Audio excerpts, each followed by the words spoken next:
Mind moving traders की तरफ से आज 4 अप्रैल के लिए मार्केट को कवर करेंगे। फ्राइडे के दिन के लिए 2 सेशंस होंगे और फिर उसके बाद दोबारा डबल सेशन होएगा। अब सबसे पहले इंडेक्स को देखते हैं। इंडेक्स का जो ब्रेक है ना उसका 1,19,600 से ऊपर ट्रेड होना ज़रूरी है, फिर इसका टारगेट 121 तक जा सकता है। लेकिन सेकंड सेशन में अगर रिकवर आती है, शॉर्ट कवर यानी कवर करते हैं मार्केट की पोजीशंस, तो नीचे की तरफ आना पॉसिबल है।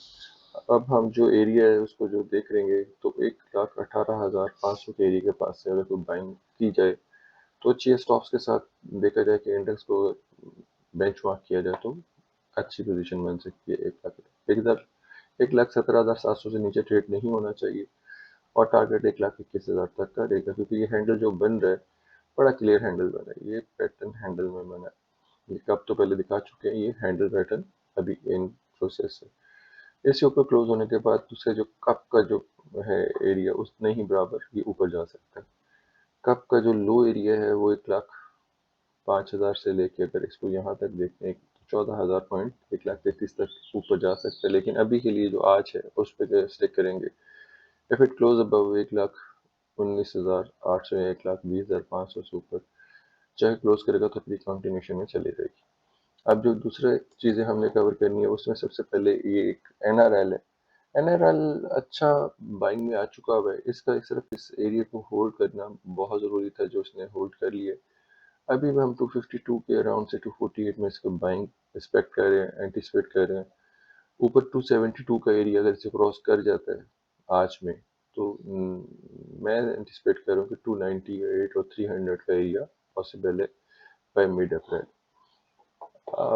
ये सारे जो नीचे इसके बने हैं वो हाई लो लोअर हाइस में जो चीज़ें हैं वो डिस्कस की गई हैं। आईडीएम मॉडल्स बीच में हैं, ऑर्डर ब्लॉक्स हैं, लिक्विडेशंस हैं, ये सारे इसमें बिल्डिंग आपको नज़र आ रहे हैं कि हमने इसको बनाया है और इसको देखा जा रहा है कि ये 239, 228, 241, 253 का जो एरिया है ना वो बड़ा स्ट्रॉन्ग इस वक्त होगा। 253 इतनी आसानी से नहीं जाना चाहिए। इसके बाद अगर इसको ऊपर जाना है तो मैं इसमें बाय करूंगा। 255 से लेके 253 में मैं बाय रहूंगा, उसको बाय करके स्टॉप्स दूंगा और इसको 272 के ब्रेक पे ऐड करूंगा और इसको 304 तक का पीए के लिए होल्ड करूंगा। अब आते हैं फौजी फर्टिलाइजर के लिए। फौजी फर्टिलाइजर जो है ना एक शेयर है जो बहुत आला चल रहा है। 20 रुपए के डिविडेंड के बाद जब ये ओपन हुआ है तो मार्केट अभी तक उसको थोड़ा सा डाउन साइड पे लग रही है और एक लो पॉसिबल है, लेकिन एक्यूमुलेट किया जा सकता है विद स्केल ट्रेड। 20% रिस्क के साथ अगर आपने 10,000 शेयर लेना तो 2,000 शेयर से यहाँ एंट्रियाँ लेके उसको स्केल डाउन करते रहें। अगर 5 रुपये नीचे जाता है तो 2,000 और ऐड करें और अगर ये 370 374 से ऊपर चला जाता है तो देर इज ए पॉसिबिलिटी कि बॉटम इज ऑलरेडी इन। और अब हम एंटिसिपेट करेंगे इसको 384 का एरिया, 384 388 का एरिया, वहां जाके इसको देखेंगे कि ये कैसे चीज़ें अनफोल्ड होती हैं। ये 3-4 शेयर, 2 शेयर थे जो हमने कवर करने थे बीच में। फौजी फूड्स और दूसरी चीज़ें वो अब नेक्स्ट में कवर करेंगे। अभी के लिए सिर्फ इतना ही कि इसको देखने के लिए कि मार्केट कैसे अनफोल्ड होगी, मार्केट चलेगी कैसे। 2 सेशंस हैं, 2 सेशंस हैं।